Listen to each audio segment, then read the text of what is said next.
13ஆம் நாள் போறத்தான் இன்னும் நம்ம விமர்சையா பார்த்துக்கிட்டு இருக்கோம். நான் சொன்னது போல இது ஒரு பெரிய போர் சருக்கமா இருக்கிறதுனால அந்த போருக்கான விஷயங்கள் எல்லாம் அதிலே அங்க நடக்கக்கூடிய விவரங்கள் எல்லாம் நம்ம பார்த்துட்டு வரோம். அதுல ஒரு கட்டத்திலே என்ன ஆகி போச்சு அப்படின்னா, ஜெயத்ரதனை கூப்பிட்டு துரியோதனன் உன் கையிலே இருந்த கொன்ற மாலையை போட்டு ஏதாவது ஒன்று செய்யி அவர்களை பிரி என்று சொல்கிறான். அவனுடைய பயம் என்ன? பீமனும் அபிமன்யுவும் சேர்ந்து விட்டால் இங்க பிரச்சனை, அதனால அவர்களை சமாளிப்பது கஷ்டம், ஆகவே நீ ஏதாவது ஒன்றை செய் என சொல்ல சிவபெருமான் அவனுக்கு தந்த கொன்றை மாலையை கொண்டு வந்து வாசல்ல போடுற மாதிரி போட்டுட்டான், 2 சேனைகளையும் பிரிக்கிற மாதிரி. அப்போ பீமன் உள்ள வர முடியாது, அபிமன்யு வெளியிலே போக முடியாமல் அந்த கொன்றை மாலை பிரித்து விடுகிறது. அப்ப பீமன் கொன்றை மாலையை பார்த்து விட்டு ஆகா நம்மால் உள்ள போக முடியலையே அப்படின்னு சொல்லிட்டு இருந்த இடத்திலேயே இருந்து மனதிலே சிவனை தொழுது விட்டு என்ன நினைக்கிறான், சரி இந்த புள்ள சமாளிச்சுக்கும், அவன் வீரம் உள்ளவன் தானே, அர்ஜுனனுடைய பிள்ளையாச்சே அப்படின்னு சொல்லிட்டு கிளம்பிட்டான்.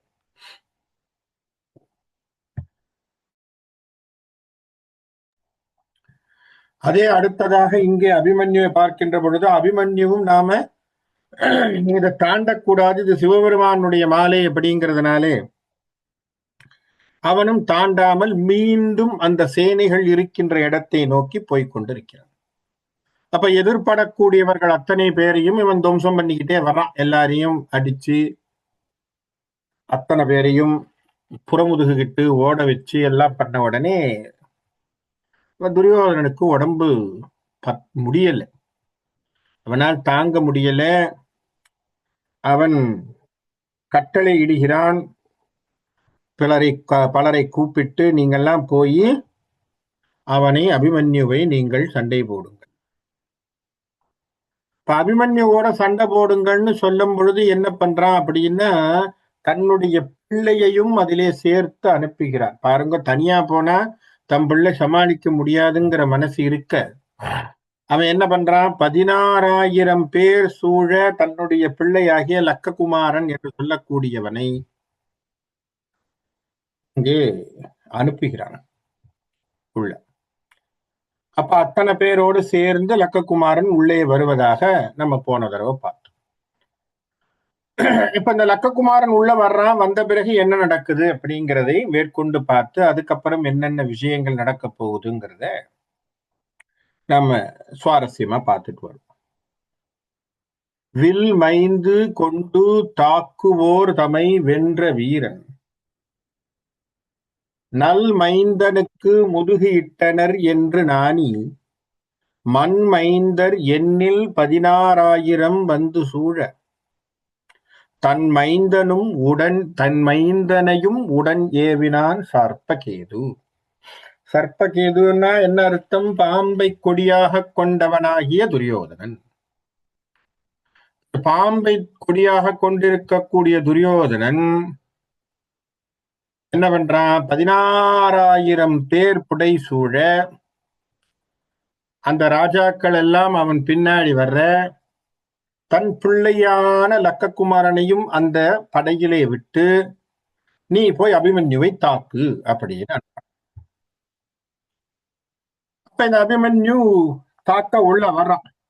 அபிமன்யுவை தாக்க இவன் படைகள் வருது. இப்ப இந்த படைகளோடு வருகின்ற பொழுது என்ன நடக்குதுன்னு பார்ப்போம். மேல் வந்த வேந்தன் மகனும் பல வேந்தும் ஊழிக்கால் வந்த வேலை கடல் தன்னை கலக்குமா போல் நூல் வந்த கொற்றை சிலை ஆசுகம் நீதின் ஏவி மால் வந்த கைக்குன்று அணையானை முன் வந்து சூழ்ந்தனர். எப்படி இருக்கான் நம்முடைய அபிமன்யு? நின்றுட்டு இருக்கான். அவனை சூழ்ந்தவர்களாக இந்த படை வீரர்கள் வருகின்ற பொழுது எப்படி இருந்ததா, ஒரு முறை இந்திரன் பிரளய காலத்தினுடைய மழையெல்லாம் பொழிந்து அந்த பிருந்தாவன நகரத்தை, அந்த நந்தகோபன் இருந்த நகரத்தை அவன் அழித்து விட வேண்டும் என சொல்லி அவன் அத்தனை மழையும் பொழிஞ்சா. அந்த 7 நாட்களுக்கு சிறு குழந்தையாக கோவர்தனகிரியை தன்னுடைய தலையிலே ஒற்றை விரலிலே தூக்கி கொண்டு அத்தனை பேரையும் காப்பாற்றிய கிருஷ்ணனைப் போல் அபிமன்யு நின்றான் என வில்லிபுத்தூரார் எடுக்கிறார். அப்ப என்ன அர்த்தம்? அசரல, வேற ஒண்ணும் இல்லை, பயப்படல். நீ எத்தனை பேர் வந்தா எனக்கு என்ன? இன்னொன்னு, அவன் யாருடைய பிள்ளை? அர்ஜுனனுடைய பிள்ளை. என்னதான் இருந்தாலும் டிஎன்ஏ ஒண்ணு இருக்காது. இப்ப அந்த மரபு சும்மா இருக்காது. அதனுடைய வீரம்ங்கிறது அதுக்குள்ளே ஒட்டி இருப்பதினாலே, அர்ஜுனனுடைய வீரம் இருக்கிறதுனால அவர் வீரத்தோட நிக்கிறான். எப்படி நிக்கிறான்? கோவர்தனகிரியை தூக்கிய தன்னுடைய மாமனை அப்படி தூக்கிட்டு நிக்கிறார். யாரு? கிருஷ்ணர். அதுபோல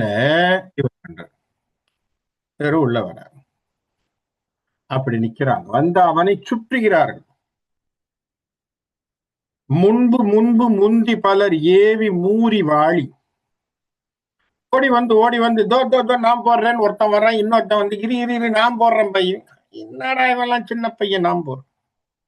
இப்படி ஒருத்தனுக்கு ஒருத்தன் போட்டி போட்டுக்கொண்டு, ஒருத்தனை ஒருத்தன் முந்திக் கொண்டு, ஒருத்தனை ஒருத்தன் தள்ளிக்கொண்டு, நான் போட்டுறேன்னு ஓடி ஓடி போடுறாங்களாம். முன்பு முன்பு முந்தி பலர் ஏவி மூறி வாழி. தன் முன்பு தூவும் மலர்போர் இரு தாளில் வீழ.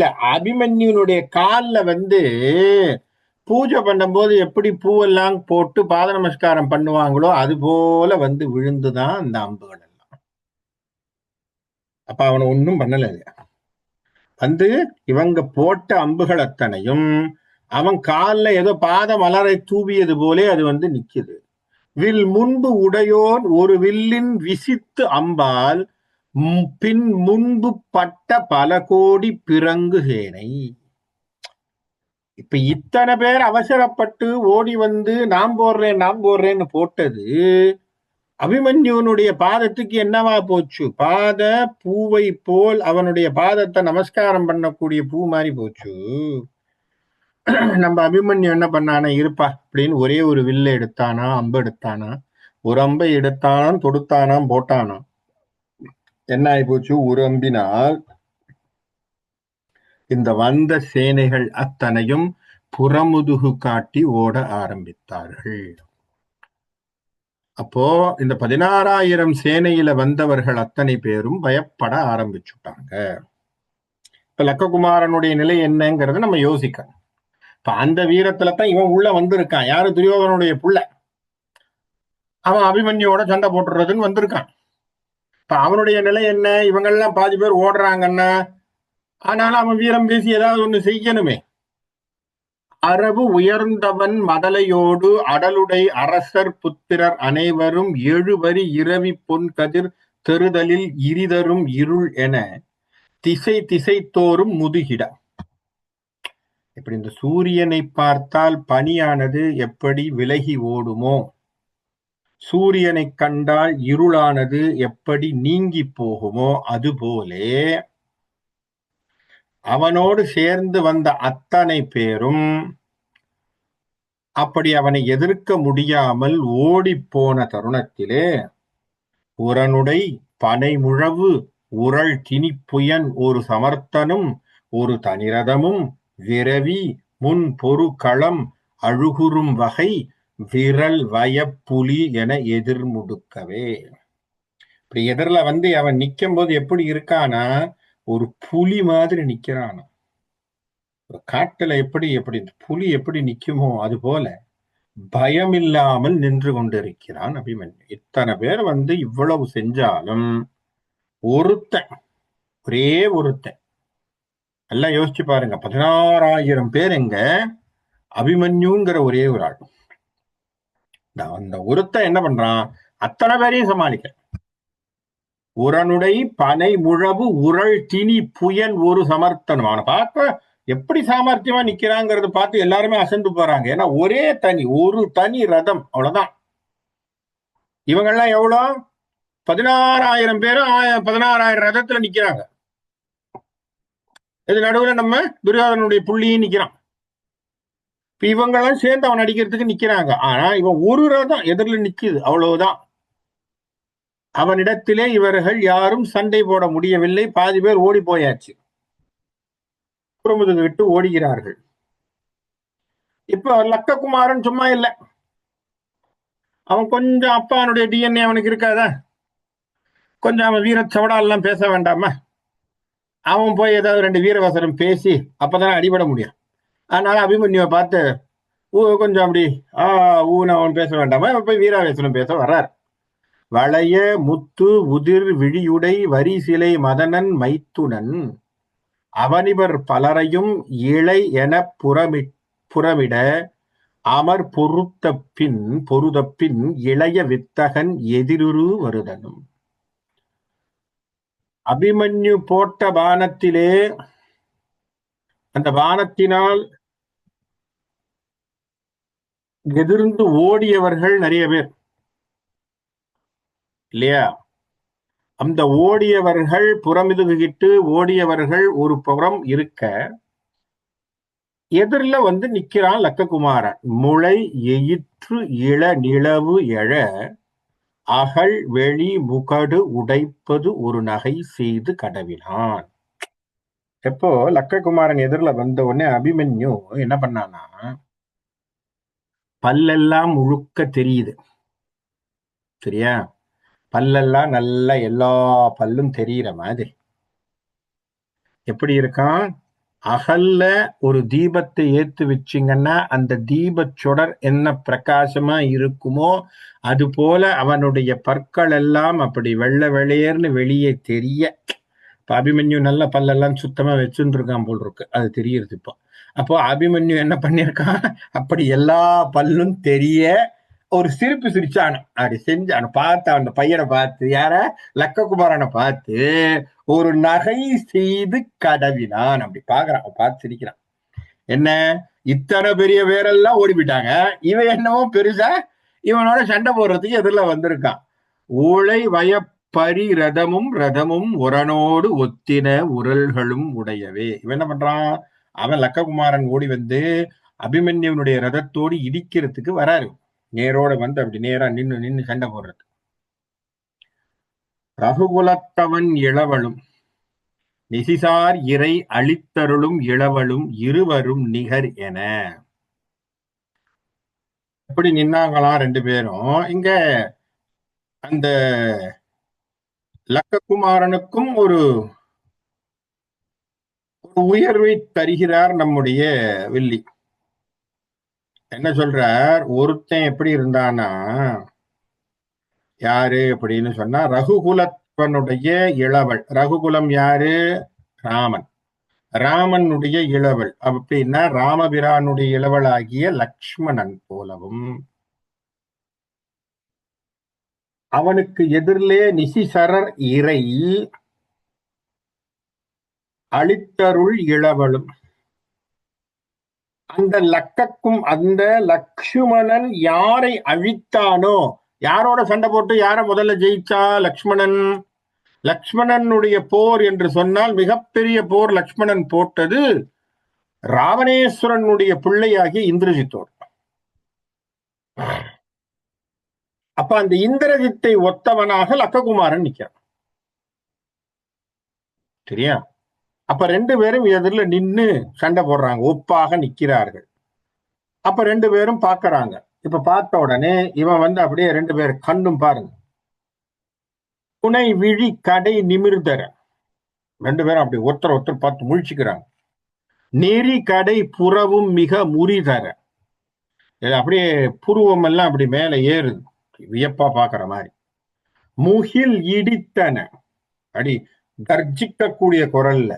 எழு கடலும் மிக மொகுத்தன, அப்படியே இவங்க போட்ட சத்தத்துல என்ன ஆச்சா, 7 கடலும் மேல ஏறி ஏறி ஆரவாரம் பண்ணி கீழே இறங்குது, அந்த அளவுக்கு சத்தம்.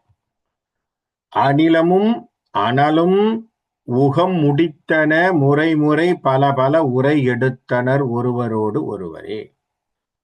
அப்படியே காத்து அடிக்கிறதும் மழை பெய்யறதும் எப்படி இருக்குமோ அந்த மாதிரியாக ஒருவர் எதிர்வாதங்களை செய்ய ஆரம்பித்தார்கள். அப்ப என்ன பண்றான், லக்ககுமாரன் எதிரில வந்து நிக்கிறான், நின்னு வீராவசனம் பேச ஆரம்பிக்கிறான். யாரை பார்த்து, அபிமன்யுவை பார்த்து. நெளிமரத்தினும் மணன் ஏறி எழ எழ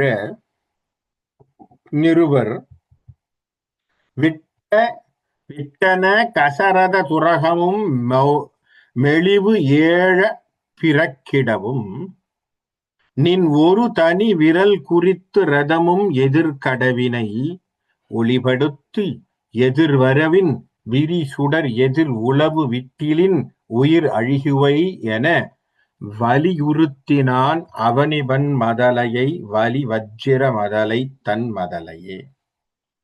இப்ப அழகா ஒரு காஷன் ஒண்ணு பண்ணணும் இல்லையா? அப்ப அபிமன்யு ஒரு காஷன் கொடுக்கறான். என்ன செய்யறான்? அப்பா,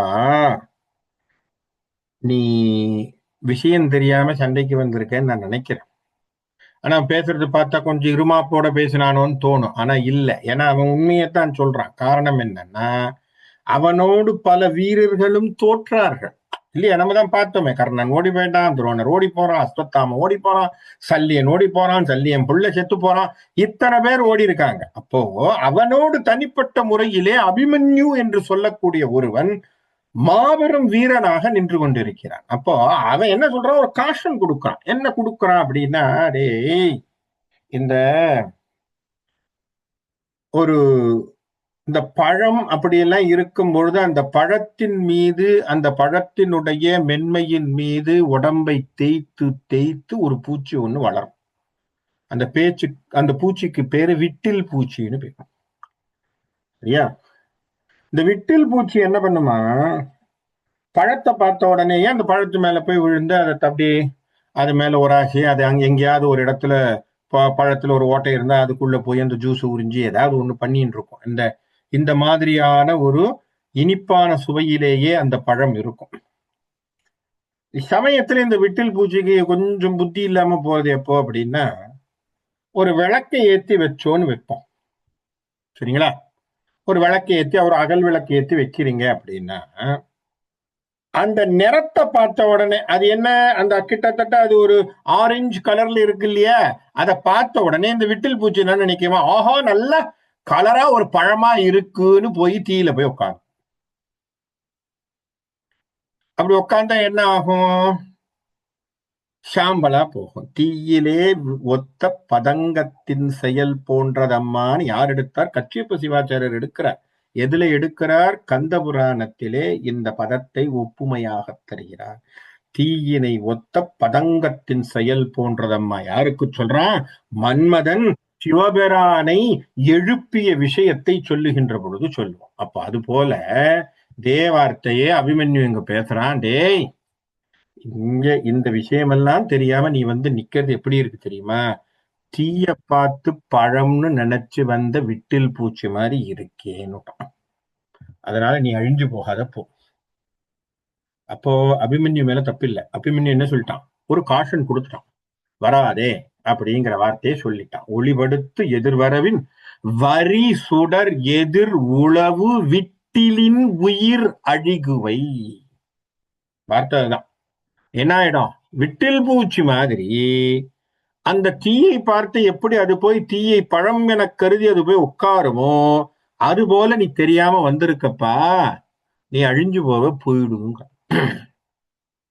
வலியுறுத்தினன் சொல்லிட்டான். ஆனா நம்ம புள்ள கேட்குமா? இவங்க அப்பனுக்கே கேட்கிற குணம் இல்லையே. அவங்க பரம்பரையிலே யாரையும் கேட்கறது இல்லைன்னு அவங்க வச்சுட்டு இருக்கான். அதனால அவன் நம்ம என்ன செய்ய முடியும்? அப்படின்னு துரியோதனனுக்கு அவங்க அப்பாவுக்கே கேட்கிற புத்தி கிடையாது. அதனால அவன் பிள்ளை எப்படி இருப்பான்? அவன் அப்படித்தானே. அவன் என்ன சொல்றான்? இவனும் அப்பொழுது எதிர் ஒளி என நனி இகழ் அர்ஜுனன் மதலையை உனது உயிர் அவனிப்பற்கு எதிர் கவருவேன் ஒரு நொடி அவையினில் பொருது எனான். இவன் சொன்னதை பார்த்தோன்னு இவன் என்ன சொல்றான்? இவன் என்ன கேலியா பேசியிருக்கான்ட்டு, நீ என்ன சாவடிக்கிறது, நான் ஒண்ணு இந்த அப்படிங்கிற மாதிரி ஒன்ன கொன்னுடுவேன். யாரு? லக்ககுமாரன் அபிமன்யுவை ஒரு நொடி பொழுதுல கொல்லுவேங்க. நல்ல ஞாபகம் வச்சுக்கணும். லக்ககுமாரன் இதுவரைக்கும் எந்த ஒரு போரிலும் போய் போர்ல சண்டை போட்டது மாதிரி நமக்கு தெரியல. ஏன்னா மகாபாரதம் முழுக்க நம்முடைய ரெஃபரன்ஸை பார்த்தோம்னா எங்கேயும் லக்ககுமாரன் போய் சண்டை போட்ட மாதிரி தெரியும் இல்லையா? துரியோதனம் போட்டிருக்கான் தெரியுது, கர்ணன் போட்டிருக்கான் தெரியுது. துரோணர் போட்டிருக்காரு தெரியுது, பீஷ்மாச்சாரியார் போட்டிருக்காரு தெரியுது. ஆனா லக்ககுமாரன் தனிப்பட்ட முறையில போய் சண்டை போட்டிருக்கானாங்கிறது தெரியல. அப்போ போரினுடைய அனுபவம் அவனுக்கு என்ன இருந்ததுங்கிறது நமக்கு தெரியாது. அபிமன்யு போட்டிருக்கானா அப்படின்னு சொன்னா அது பிறந்ததுல இருந்து அப்படித்தான், அது ஒண்ணு மாற்றமே இல்லை. அது போட்டிருக்காங்கிறது இப்ப காட்டிட்டான். இந்த ரீசெண்டாவே ஒரு 2-3 நாள் அவன் தானே போர் பண்ணிட்டு இருக்கான், அவன் தானே தலைமையில் எல்லாம் பண்ணிட்டு இருக்கான். அப்ப அவனுடைய போர் திறமை எல்லாரும் பார்த்து வியக்கிறாங்க இல்லையா? அவனுடைய போர் திறமை அவ்வளவு திறமையா. இப்ப இவன் அவன் இடத்துல என்ன சொல்றான், அத்தனை பேரும் பார்க்கும் பொழுது உன்னை தூக்கிடுறேன், உன் உயிரை அத்தனை பேர் பார்க்கும் பொழுது எடுத்துடுறேன், எதிர் கவருவன் நான் எடுக்கிறேன் அப்படின்னா. சிவன் வளைத்த பொன் மலையினும் வலியின சிலை வளைத்தனர் இருவரும். சிவனுடைய கைலாயங்கிரியை போன்று ஒத்து இருக்கக்கூடிய அந்த 2 வில்லையும் அவரவர்கள் வரைத்தனர். எரிதரு பவனன் மைக்கடல் வடவையின் முனிதரு பருவம் ஒத்தது படுகளம் முழுவதுமே. அப்படியே என்னவா இருந்துதான், அங்கே ஒரே மைக்கடல், கடல் அப்படியே கொந்தளிக்கக்கூடிய அளவுக்கு இவர்கள் போட்ட அஸ்திர சஸ்திரங்களுடைய விளைவுகள் போய் கொண்டிருக்கு. துறகத்து உடல் கெழுமின சில கனை. இவனுடைய குதிரைகள், ஒவ்வொருத்தர் மேல இருக்கக்கூடிய குதிரைகள் மீது பட்டு போச்சு. துவசம் அற்றிட விரவின சில கனை, அவங்க கொடியெல்லாம் போச்சு. இருவர் நெற்றியும் எழுதின சில கனை, நெற்றியில் இப்படி ஒராசிட்டு போச்சு. இரு புயத்திடை செருகின சில கனைகள், இந்த புஜத்தை தொட்டுக்கிட்டு போச்சு. அரணி ஒத்து எரி கதுவின் சில கனை. இந்த அரணி அப்படின்னு சொல்றோம்ல, இந்த அரணிக்கட்டைன்னு ஒண்ணு இருக்கு. அதாவது நீங்க பாத்தீங்கன்னா வேதத்திலேயே அக்னிஹோத்திர பிராமணர்கள்னு ஒரு பிரிவு இருக்கு. அக்னிஹோத்திர பிராமணர்களுடைய வேலையே என்னன்னா, டெய்லி அக்னியை உருவாக்கி, அக்னி பழசெல்லாம் எடுக்க மாட்டாங்க. அக்னி பழசு எடுக்க மாட்டாங்கன்னா, நீங்க வீட்டுல வச்சிருக்கக்கூடிய கும்டடிப்புல இருக்கக்கூடிய கறி துண்டு அதெல்லாம் எடுக்க மாட்டாங்க. தினமும் நெருப்பை உண்டாக்குவாங்கன்னா என்ன செய்வாங்கன்னா, அதுக்கு இந்த அரணிக்கட்டைன்னு ஒரு கட்டை இருக்கும். அந்த கட்டையில இன்னொரு சின்னதா ஒரு இதை வச்சு அந்த மத்துல கடையிற மாதிரி கடைவாங்க. கடைகின்ற பொழுது அந்த 2 கட்டையும் உராய்கின்ற சமயத்திலே இந்த உராய்வுல அது பிடிக்கும். அந்த சின்னதா அது ஒரு சின்ன அரணிக்கட்டையை உள்ள வச்சிருப்பாங்க. அது சட்டுன்னு அப்படியே நெருப்பு பிடிக்கும், அப்படியே கண்ண அந்த நெருப்பு துண்டை கொண்டு வந்து தான் போட்டு யாகத்தீயை வளர்ப்பார்கள் அக்னிஹோத்திரத்துக்கு. என்ன அர்த்தம், நேத்து நீங்க வச்ச அக்னி கூட மடி இல்லை, புரியுறதா? நேத்து நீங்க வச்சிருக்கக்கூடிய அக்னி கூட மடி இல்லை. அப்படின்னா நம்ம வீட்டுல எல்லாம் ஸ்டவ் எல்லாம் மடியே கிடையாது, ஸ்டவ் மடியே கிடையாது, கேஸ் மடி கிடையாது. ஏன்னா எல்லாமே நேத்து வச்சதுதான் சாமான், அதெல்லாம் வச்சுட்டு இருக்கோம். அக்னி அங்கே மடி இல்லை. அப்போ அக்னியை ஒவ்வொரு நாளும் உருவாக்கணும். அப்படி உருவாக்கி அந்த அக்னிஹோத்திரர்கள் எடுத்து அந்த அக்னியை அந்த ஆகுதியாக வச்சு அந்த பொருளை கொண்டு வந்து உள்ள வச்சு அது மேல சுள்ளிகளை போட்டு அதுக்கப்புறம் நெய்யை வாத்து, பசு நெய் அன்னைக்கு ஃப்ரெஷ்ஷா, எல்லாமே ஃப்ரெஷ்ஷா வரணும் அவங்களுக்கு. அக்னிஹோத்திரம்லாம் ஃப்ரெஷ்ஷா தான் பண்ணுவான். பசு நெய் கொண்டு வந்து அப்படியே வார்த்துத்தான் அந்த ஹோமத்தை செய்வார்கள். எதுக்காக அரணிக்கட்டையை பத்தி பேசுறோம்? அந்த அரணிக்கட்டை எப்படி அந்த அக்னி கனல் போல் இருக்கோ அதுபோல் சில கனைகள் ஏவப்பட்டனவா. அரணி ஒத்த எரி கதுவின் சில கனை, அப்படி அரணிக்கட்டை மாதிரி சில அந்த கனைகள் பறக்குது. அகல் முகட்டையும் உருவின சில கனை, அப்படியே ஒண்ணு அப்படி இடிச்சுக்கிட்டு போகக்கூடியதா இருக்கு. முரண் லக்கக்குமரனும் அபிமன்னும் முடுக்கி இப்படி முரண் அமர் புரியவே, எதிரில் நின்று சண்டை போடுறாங்க. அப்படி வேகமாக இருவரும் சண்டை போடுகிறார்கள். அப்படி போட்டுக்கொண்டு இருக்கின்ற பொழுது மழை முகிர் குலம் நிகர் திரு வடிவின் மருகன் முட்டியும். மழை முகிர் குலம் நிகர் திரு, கிருஷ்ணருக்கு உடம்பு என்ன கலர்? நீலமேக சியாமளன்னு சொல்றோம். மேகத்தினுடைய வர்ணம், மேகத்தினுடைய வர்ணத்தை கொண்டவனுடைய மருமக பிள்ளை வந்தான் இல்லையா, மருமக பிள்ளை. அவன் ஒரு வில்ல விடுறான், ஒரு அம்பை. முட்டியும் நிலையும் மெய் வலிமையும் அழகுற தொட்டு கனை குருபதி மகன் அவயத்தினில் அடைவுற முழுகின. இவன் அடிச்ச உடனே இவனுடைய ஒரு வில்லானது அந்த எதிரிலே இருக்கக்கூடிய லக்ககுமாரனுடைய முட்டி, அவனுடைய 2 கை, தோள்பட்டை இதெல்லாம் தாக்கி துண்டாக்குது.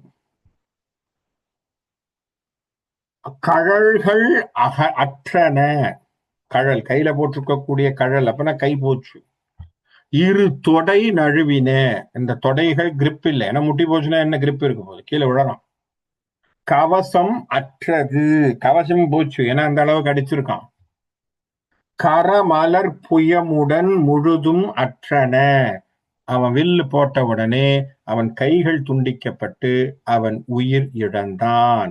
ஒளிவிடு நவமணி மகுடம் அற்றது முகிழ் நகை முகனிடவே.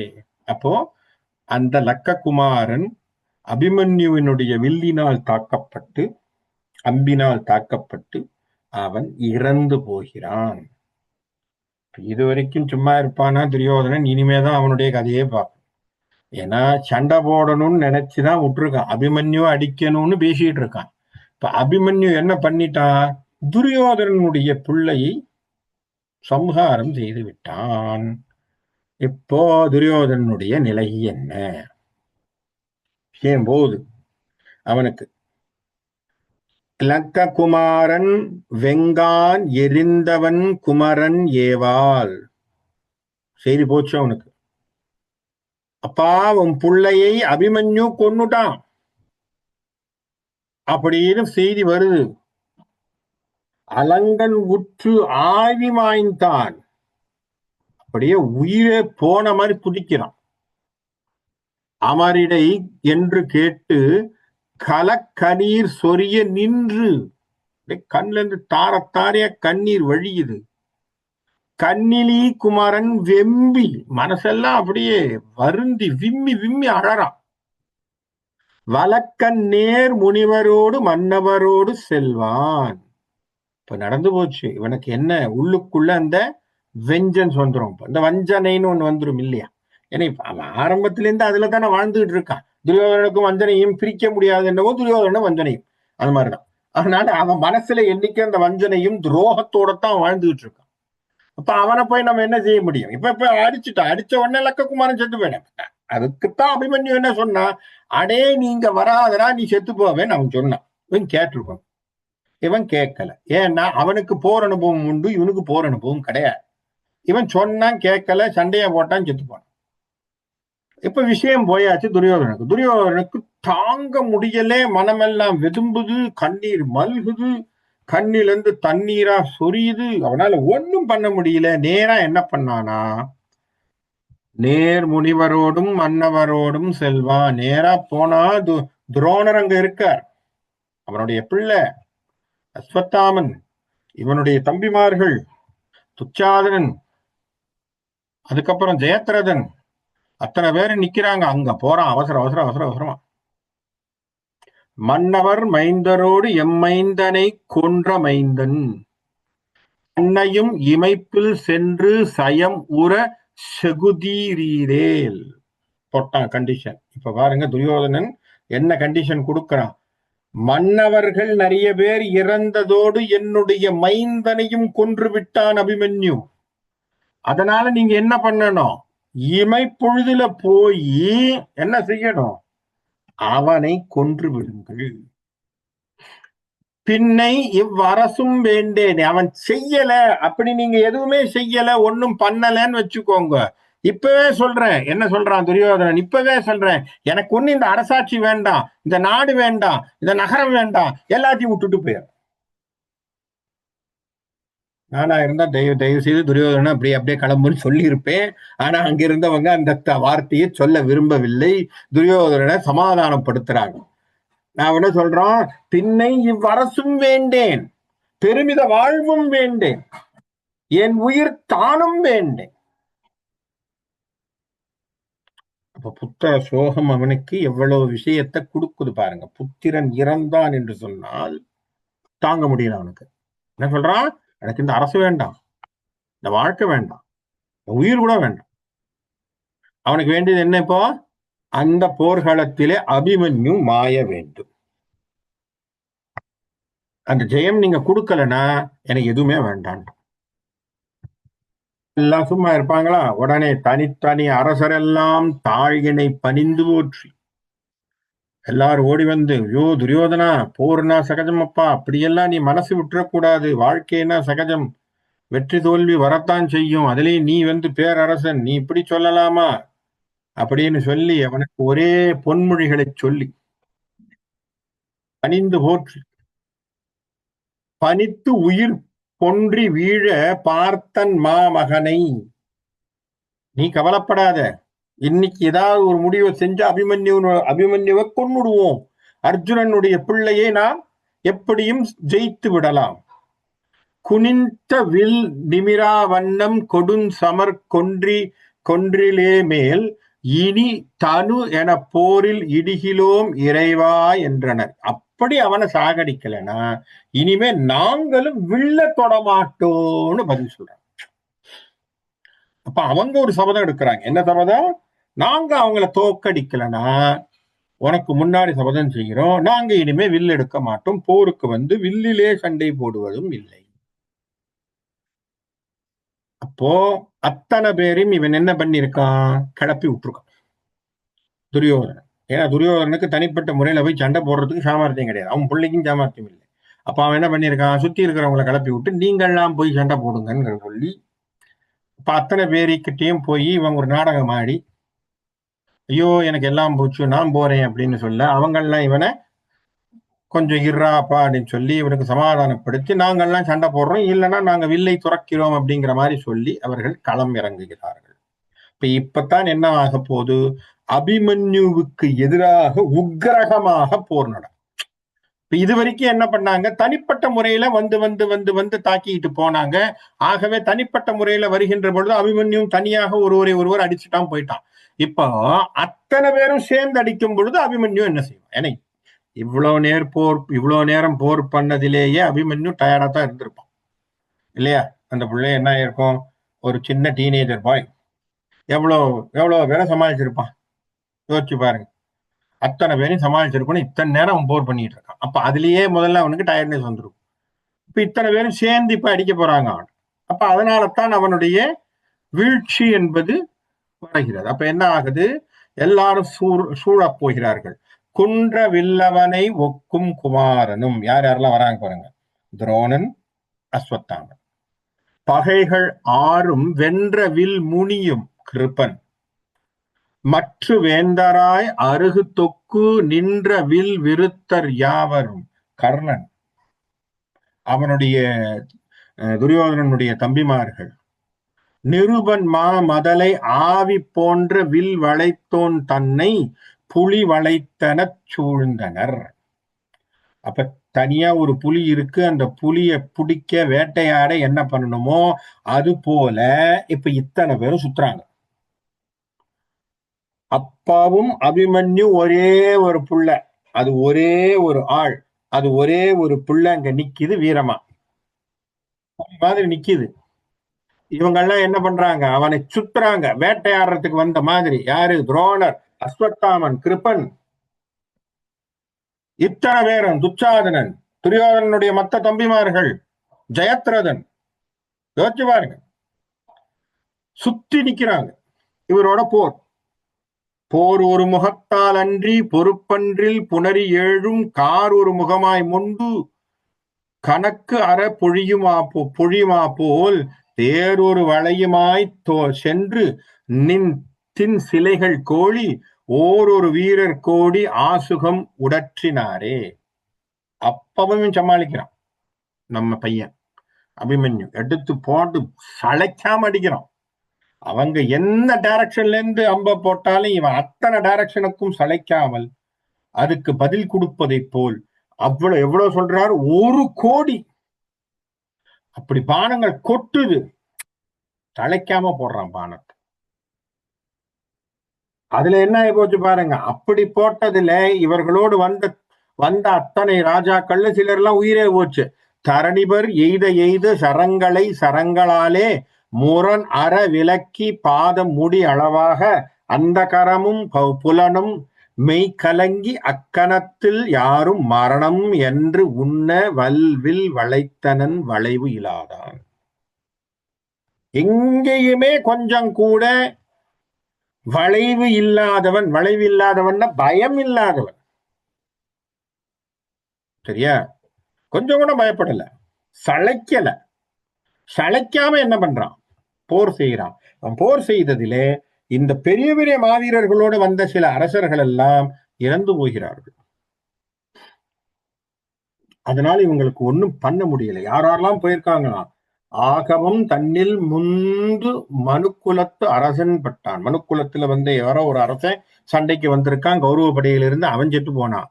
கேகேயின் குமரன் மாய்ந்தான். கேகேயப்பதியிலிருந்து வந்த ஒருத்தன் அவன் செத்து போனான். கிருபன் வில் ஒடிந்து மீண்டான். கிருபனுடைய வில் ஒடிஞ்சு போச்சு. மாகத குறிசலோடு மகுடவத்தார் அநேகர், மகுடவத்தர்கள் என்று சொல்லக்கூடியவர்கள் ஓடினார்கள். நாகமுற்றனர், கோடி நரபதி குமரர் வீந்தனர். நிறைய பேர் அப்படியே என்னன்னா இந்த பயந்து போய் ஓடக்கூடியவர்களாக போய்விட்டார்கள். சிலருடைய நரபதி குமாரர்கள் எல்லாம் போய்விட்டார்கள். சிழை அழித்தவர் அநேகர், பேர் அழிந்தவர் அநேகர், தலை அழிந்தவர் அநேகர், தாழ் அழிந்தவர் அநேகர், நிலை அழிந்தவர் அநேகர், நெஞ்சு அழிந்தவர் அநேகர், துளை அழிந்தவர் அநேகர், தோல் அழிந்தவர் அநேகர். அத்தனை பேரையும் சமாளிக்கிறான். அத்தனை பேர் அடிச்சிருக்கான் திரும்ப. அப்போ பயப்படல. இளங்கன்று பயமறியாதுன்னு ஒரு வார்த்தை சொல்லுவோம். ஏன் அதே அழகாக ஒரு வார்த்தையை சொல்லுவார்கள். எனக்கு ஞாபகம் இருக்கு. இளமை பருவத்தை பற்றி பேசுகின்ற பொழுது ஒரு பாட்டு ஒண்ணு உண்டு. ஆடி எழும் நாகம் அதை அடிமிதிக்கும் காலம் இளமை காலம். அந்த நாகம் அப்படி சர்ன்னு தலையை தூக்கிட்டு வந்தா கூட இவனுக்கு பயம் இருக்காது. ஆடி எழும் நாகம் அதை அடிமிதிக்கும் கால், அடுத்து காலால போட்டு மிதிப்பான். அந்த அளவுக்கு பயம் இருக்கு. அதே நீங்க பாருங்க, நம்ம சின்ன வயசுல பண்ண விஷயங்கள் இன்னைக்கு நமக்கு பயமா இருக்கு. அன்னைக்கெல்லாம் நம்ம ஒரு மதில்ல இருந்து இன்னொரு மதில டப்பு டப்புன்னு தாவி தாவி போயிருப்போம். லாபகமா ஒரு பேரப்பட்ட வால்ல ஒரு இவ்வளவு பெரிய 3 அடுக்கு மாடியில இருந்து இன்னொரு கூரைக்கு தாவி இருப்போம். அங்கேருந்து இன்னொரு இடத்துக்கு தாவி இருப்போம். பட்டமெல்லாம் பிடிக்கிறதுக்கு ஓடி இருப்போம். இப்போ ஸ்னோல நடக்கிறதுக்கே பயப்படுறோம் இல்லையா? கால் வச்சா எங்க வழிக்கு விழுந்துருவோமோ அப்படின்னு இந்த சைடு அந்த சைடெல்லாம் புடிச்சுக்கிட்டு ஏதாவது புடிச்சுக்கிட்டு போவோமான்னு பயப்படுறோம். இப்ப யோசிங்க, ஏனென்றால் அந்த மாதிரி நம்ம வயசு, நம்மளுடைய உடம்பு அந்த பயத்தை தந்து விடுகிறது. அதே மாதிரி தான் இங்கே அபிமன்யுக்கு பயம் இல்லை. பயமே படலாம். அடிச்சு நொறுக்கிறான் அத்தனை பேரையும். என்ன பாருங்க, அவன் வில்ல உடைச்சிருக்கான், தேரை உடைச்சிருக்கான், குதிரையை அடிச்சு விரட்டி இருக்கான், கைய உடைச்சிருக்கான், காலை உடைச்சிருக்கான், உயிர் எடுத்திருக்கான், தலையை தூக்கி இருக்கான். அப்ப என்ன வீரம் இருக்கு பாருங்க. இந்த ஸ்டாமினாவோட சண்டை போறான். இந்த சமயத்துல அந்த அளவுக்கு அவனுக்கு ஒரு ஸ்டாமினா இருக்கு. இனவு அருஞ்சகுனி மைந்தர் எழுவரும். இதுல ஒரு குறிப்பு சொல்றாரு. 7 சகுனியினுடைய 7 பிள்ளைகள் வந்து சண்டை போடுறாங்களாம். அந்த கணக்கு யாரு, அந்த பேர் என்னங்கிறது இதுல இந்த இடத்துல கொடுக்கல, உரையாசிரியரும் கொடுக்கல, வெள்ளியும் அதை பத்தியான எதுவும் எழுதல. ஆனா 7 மைந்தர்கள், சகுனியினுடைய 7 பிள்ளைகளும் இறந்து போறாங்க. அப்ப சகுனியினுடைய 7 பிள்ளைகள். துணைவர் உள்ளார் அனைவரும் ஆவி மாள அமர் அழித்து அவனும் போனான். அப்ப சகுனியோடு வந்த அவனுடைய பிள்ளை 7 பேரும் இறந்து போய் சகுனி ஓடி போயிட்டான். துணைவரும் புறவி தேர் துச்சாதனன் துணைவரோடு முனைவரும் அளவில் பாலன் முனை வெறியி முதுகு தந்தான். துச்சாதனன் எதிரில வந்து சண்டை போட, துச்சாதனன் அடிக்கிற அடியில அவன் பயந்து புறமுதுகு காட்ட அவன் ஓடிட்டான். ஒவ்வொருத்தரும் இப்படி போறதை பார்த்த உடனே துரியோதனன் சும்மா இல்லை. கர்ணன் ஒரு இடத்துல நின்று அவன் இந்த விஷயங்கள் எல்லாம் அவன் பார்த்து கொண்டு அந்த விஷயங்களை என்ன போரினுடைய சமாச்சாரங்கள் ஓடிட்டு இருக்குங்கிறத பார்த்துட்டு இருக்கும் போது அவசர அவசரமா போய் கர்ணனை கூப்பிடுறான் துரியோதனன். காவலர் உடைத்தலும் கண்டு கண்ணனை அரசன் பார்த்து, கேவலம் அல்ல இப்போர், கிரீடி வந்து இவனை கூடின், நீ வல்லையாகின் சென்று நேர் மலைத்து அடர்த்தி. வார்த்தை பாருங்க, அதுதான் சொன்ன துரியோதனனுடைய வார்த்தைகள் எல்லாம் சற்று என்ன சொல்றது, சும்மா இருக்கிறவனையும் ரோஷமா பேசுற மாதிரி தான் வார்த்தைகள். எப்படி பேசியிருக்கலாம், நீ நண்பன், அவன்கிட்ட என்ன சொல்லியிருக்கணும், அவன்கிட்ட என்ன பேசிருக்கலாம், அப்பா அவன் சண்டை போடுறான்டா, போய் பாடுறா, என் புள்ள போயிட்டான்டா, போய் எனக்கு பதமா செய்யறத பண்ணுன்னு. இவன் என்ன சொல்றான், போய் பாருங்க, கேவலமல்ல இப்போர், இந்த போர் செய்யறதுல உனக்கு ஒன்னும் மானம் குறைய போறது இல்ல. எப்படி, அபிமன்யுவோட செய்யறதுல இவனுக்கு மானம் குறைய போறது இல்லையா. கிரீடி வந்து இவனை கூடின், அதுல ஞாபகம் வச்சுக்கோ, கிரீடி என்று சொன்னால் அர்ஜுனன். இந்த அர்ஜுனன் வந்துட்டான்னு வச்சுக்கோ, இவன் பிள்ளையோட வந்து சேர்ந்துட்டான்னா ஒன்னும் செய்ய முடியாது. உனக்கு சாமர்த்தியம் இருக்கும்னா, நீ வலிமை பெற்ற வீரன் என்று நீ உன்னை சொல்லிக் கொண்டிருந்தால் இப்பொழுதே போய் அவனை கொல்லு. என்ன வார்த்தை பாத்தீங்களா? அப்ப என்ன அர்த்தம், என் கர்ணனுடைய வீரம் இவனுக்கு தெரியாதா? அந்த வீரத்தை பார்த்து தானே இவன் கூப்பிட்டான், அங்கத நாட்டுக்கு ராஜாவா போட்டுக்கிட்டான். இப்ப கர்ணனுடைய வீரம் இவனுக்கு தெரியாம இல்லையே, கர்ணனை வச்சுதான் அர்ஜுனனை அடிக்கணும்னு தானே மனசுல வச்சுட்டு இருக்கான். அப்ப என்ன சொல்லி அனுப்புறான் பாருங்க, நீ வீரனா இருந்தா போனா என்ன அர்த்தம், கலப்பி விடுறது. புரியுதுங்களா? அதுதான் சின்ன துச்சாதனனுடைய வார்த்தைக்கும் உங்களுக்கு தர்மனுடைய வார்த்தைக்கும் பதம் புரியுதா நமக்கு? அதே தர்மன் அனுப்பிட்டு பின்னாடி வருந்துவான், நான் அனுப்பிட்டேனே, அந்த குழந்தைய நான் அனுப்பிட்டேனேன்னு நினைப்பான். எப்படி அவன் பேசுனதுக்கும் இவன் பேசுனதுக்கும் வித்தியாசம் பாருங்க. அதனாலதான் பாண்டவர்கள் சேனையிலே இருந்தவர்கள் சந்தோஷமாக சண்டை போட்டார்கள். துரியோதனன் படையிலே இருந்தவர்கள் கௌரவர்கள் அத்தனை பேரும் கஷ்டப்பட்டார். அதே ஒரு ஒரு சின்ன ஒரு ஸ்டோரி ஒண்ணு சொல்லுவாங்க. ஹிட்லருடைய படையிலே ஹிட்லர் தன்னுடைய படை வீரர்களை அப்படி ட்ரெயின் பண்ணி வச்சிருந்தாங்க. அப்ப அந்த ஒரு ஷிப், அந்த ஷிப்ல வார்ஷிப் இருக்கு, அந்த வார்ஷிப்ல ஒரு நிருபர் அவனை கூப்பிட்டு கேட்கிறார், எப்படி உன்னுடைய சோல்ஜர்ஸ் உன்னுடைய கமாண்ட கேட்கிறாங்க, என்ன சமாச்சாரம்?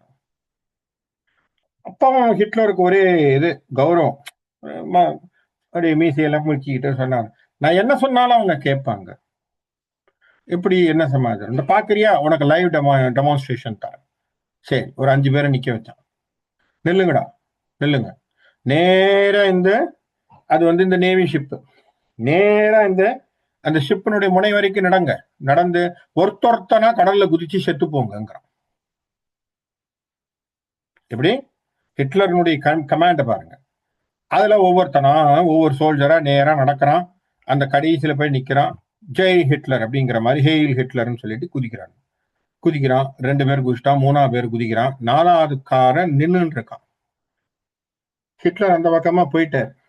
பத்திரிகைக்காரன் கூப்பிட்டான் அந்த சோல்ஜரை, கேட்டான, ஏண்டா அவன் தான் சொல்றானே பைத்தியக்காரன் மாதிரி நீங்களாம் நடந்து போய் கீழே கீழே விழுந்து ஊஞ்சி செத்து போறீங்களாடா, உங்களுக்காவது புத்தி வேண்டாமா, நீங்களாவது யோசிக்க வேண்டாமா, இப்படி போய் உங்களுடைய உயிரை மாய்த்துக் கொள்வீர்களா, என்னடா சமாச்சாரம் கேட்கும் போது அந்த சோல்ஜர் சிரிச்சுட்டு சொன்னான, இந்த ஆளோட நின்னு போரிட்டு சாவறதை விட இப்பவே கடல்ல விழுந்து செத்து போறது எவ்வளவோ மேல், அதனால நான் கிளம்புறேன். புரியுதுங்களா உங்களுக்கு விஷயம் என்னன்னு? அப்ப ஹிட்லருடைய படையிலே ஹிட்லர்ல இருக்கக்கூடிய அந்த காவலாளிகள் ஹிட்லரை வணங்கினார்கள்ங்கிறதுக்காக இல்ல, இவனோட இருக்கிறத விட செத்து போறது மேலுன்னு கிளம்பி போனா. அதே போலதான் கௌரவ சேனையிலே இருந்தவர்கள் அத்தனை பேரும் துரியோதனோடு இருக்கிறத விட சண்டை போட்டு செத்தாது போலான்னு போயிட்டோம். புரியுதுங்களா உங்களுக்கு? எதுக்காக இந்த ஒப்புமையை தருகிறேன் என்று சொன்னால், மனோ தத்துவத்தின்படியாக ஒரு தலைவன் எப்படி இருக்கணும், நம்ம பக்கத்துல 4 பேர் வந்து சேரணும் இல்லையா, இவனை விட்டு போகணும்னு ஆசைப்படக்கூடாது. ஏன்? பேச்சு ரொம்ப முக்கியம். தன்மையான பேச்சுங்கிறது ரொம்ப ரொம்ப முக்கியம். என்ன பேசுறான் இந்த கர்ணனிடத்திலே? நீ வல்லையாகில், உனக்கு வல்லமை இருந்தால், உனக்கு திராணி இருந்தா, உனக்கு துப்பு இருந்தா, உண்மையா சொல்ல போனா அப்படிதான் சொல்லு, உனக்கு துப்பு இருந்தா, நீ உப்பு போட்டு சோறு சாப்பிட்றவனா இருந்தா, உனக்கு ரோஷமான சூடு சொரணை இருந்தா, நீ போய் அவனை கொல்லு. இதெல்லாம் நம்ம கலோக்கில பேசக்கூடிய பாஷை. கிட்டத்தட்ட அந்த வார்த்தையைத்தான் துரியோதனன் கர்ணனிடத்திலே சொல்கின்றான். இப்ப யோசிச்சு பாருங்க, கர்ணன் எவ்வளவு பெரிய வீரன். அவனை பார்த்து இவன் சொல்றான்னா அப்ப அவனுக்கும் என்னவா இருக்கும். என்ன பண்றது, அவன் நட்பின் காரணத்திலே அவன் கம்முன் இருக்கான். சரின்னு என்ன பண்றான், கிளம்புறான்.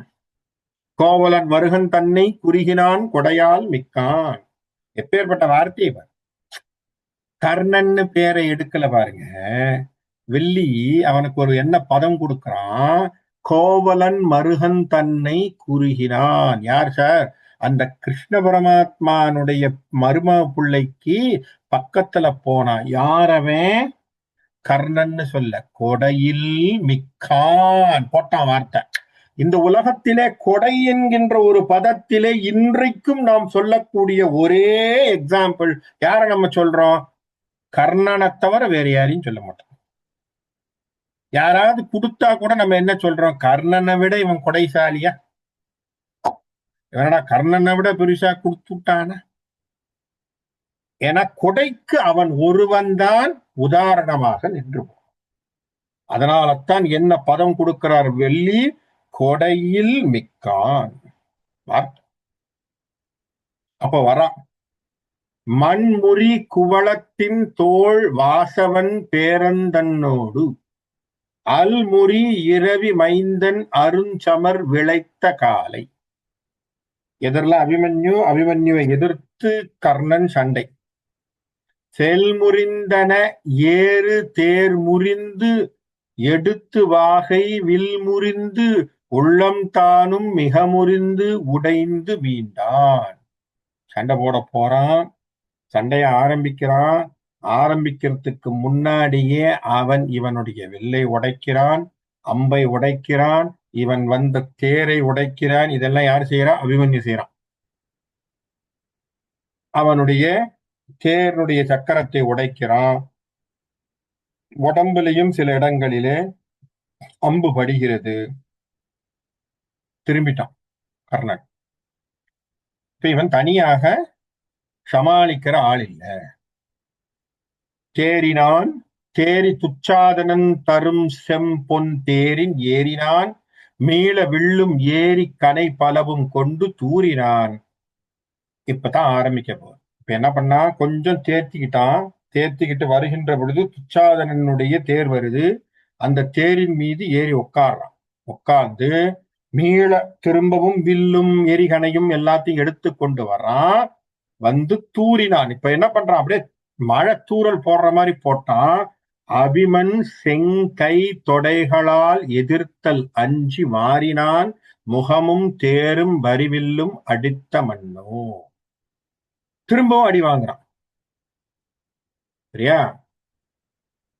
திரும்பவும் அடி வாங்குறான். திரும்பவும் அவன் அபிமன்யுவிடத்திலே அடி வாங்கிறான். தூண்டினான் மேலால் ஆகி துணை பறி தடுத்தேர் தூண்டி மீண்டனன் காலால் ஆகி விழுந்தனன் தெளிந்து மீள தாண்டின பரிதேர் தேடி சாபமும் தேடி நெஞ்சால் பூண்டனன் பெறுவான் தன் கை பொறுக்கனை புயங்கம் போல்வான். இப்ப கீழே விழுந்தவடனாக இருக்கக்கூடிய கர்ணன் மீண்டும் எழுந்து சண்டையை அவனும் போறான். அவனும் விடாததான் சண்டை போடுறான். ஏன்னா அவனும் ஒரு வீரன். அவனும் மீண்டும் மீண்டும் வந்து சண்டை போடுவதாக அடிக்கிறான். இப்ப வில் குனித்து ரவிமைந்தன் விடும் விடும் கனைகள் பட்டு. இப்பதான் முதல்ல அபிமன்யு அடி வாங்குறான். பற்குண மைந்தன் தின் தேர் பரிகள் பாகும் பட்டு. அவனுடைய குதிரைகள் முதல்லே போகுது. யாராலே?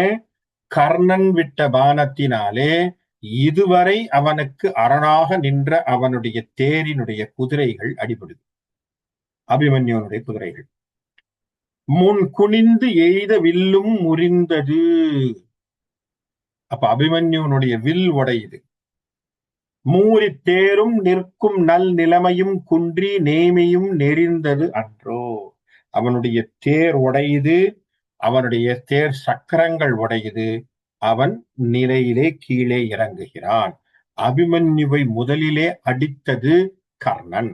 அப்ப கர்ணனுடைய பானங்களினால் முதலிலே அவன் குதிரை தேர் எல்லாம் அழியும். அப்ப தேர் இழந்து கீழே விழக்கூடிய அபிமன்யு என்ன பண்றான்?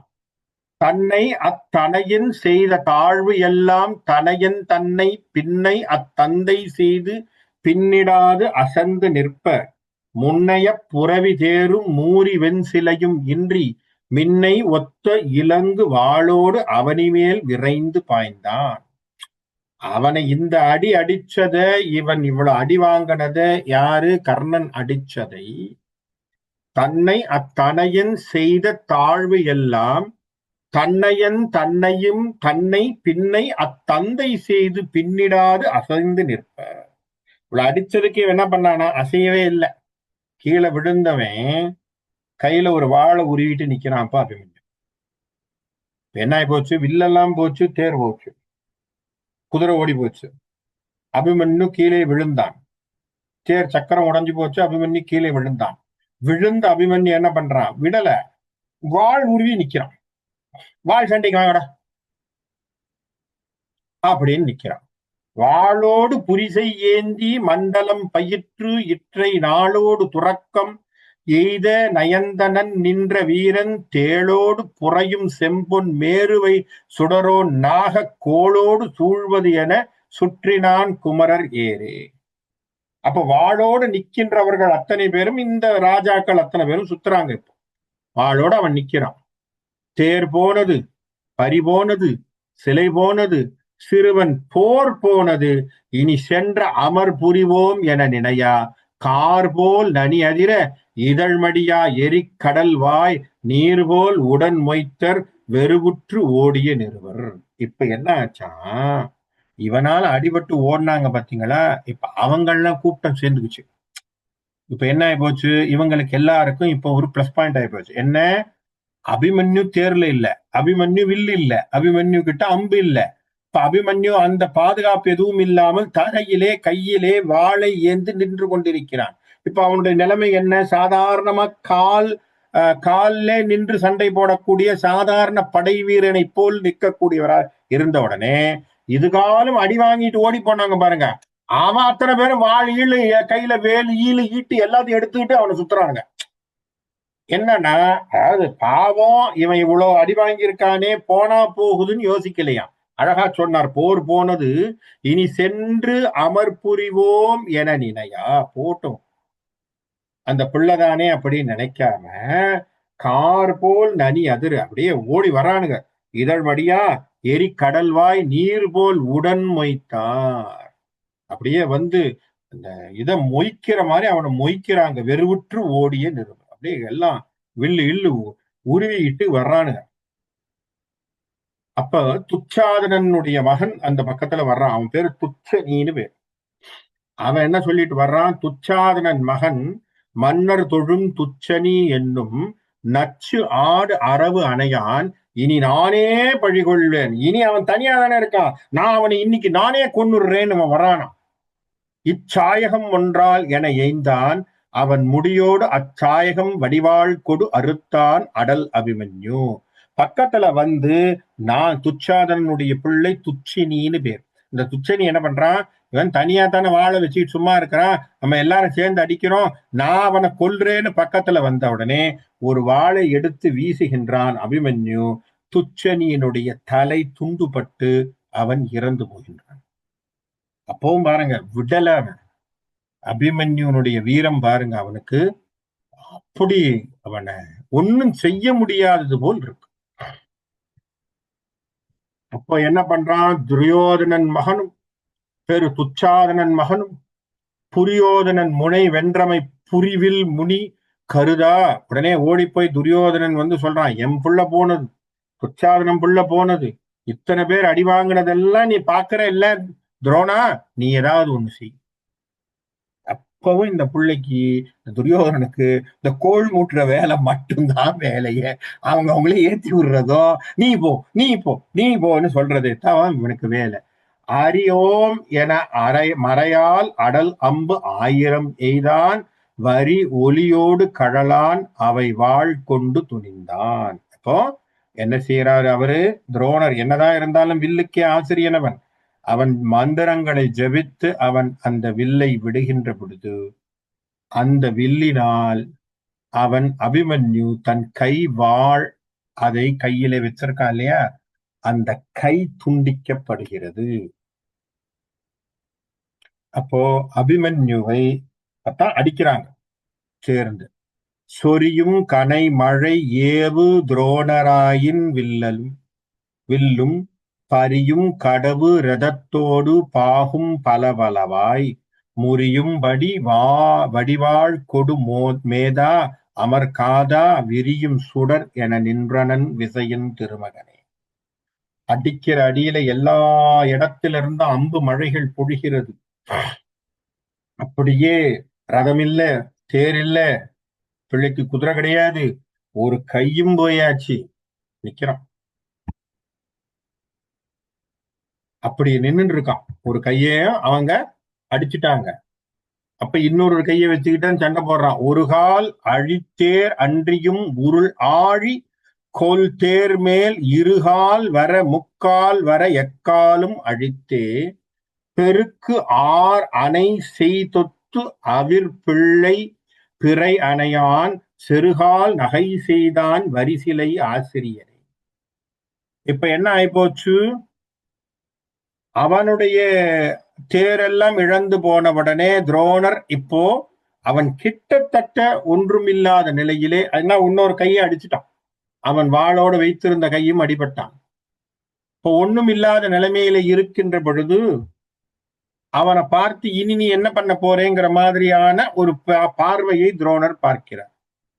முன்னும் சுருதியினால் உயர்முனி வீரனை முனியார் பின்னும் பனிவரை போல் ஒரு பெரு தேர்மிசை கொள்ளா மண்ணும் சிலை குனியா முனை வடிவாளோடு கையும் மின்னும் பிறை முகவாளினும் வீழும்படி விட்டான்.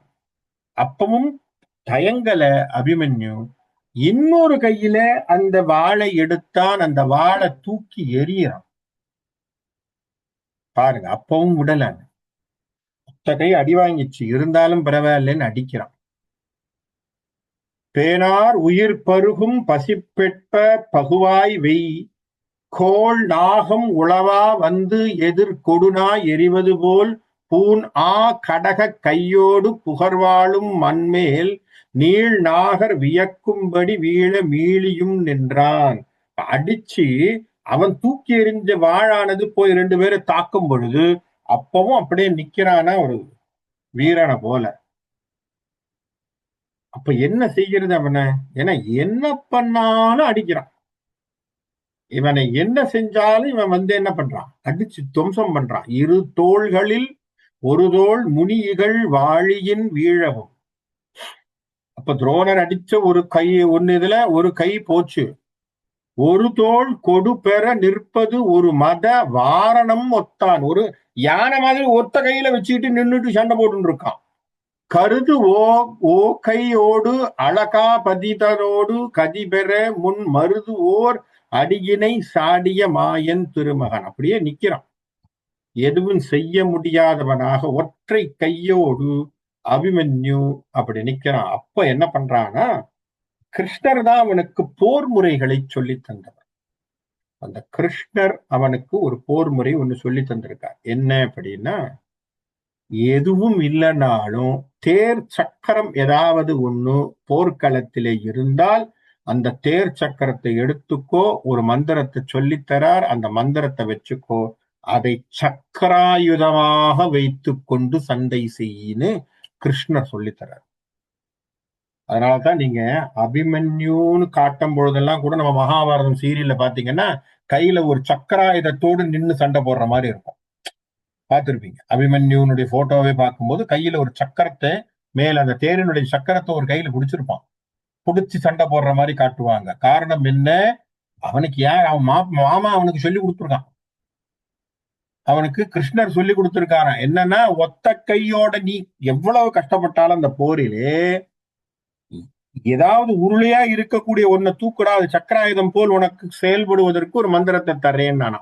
தன் மாதுளன் முதல் நாள் உரைதரு மந்திரம் ஒன்றால் எல் மாமணி உருள் ஒன்றினை ஏறி சக்கரமாக்கி தூக்கிட்டான்.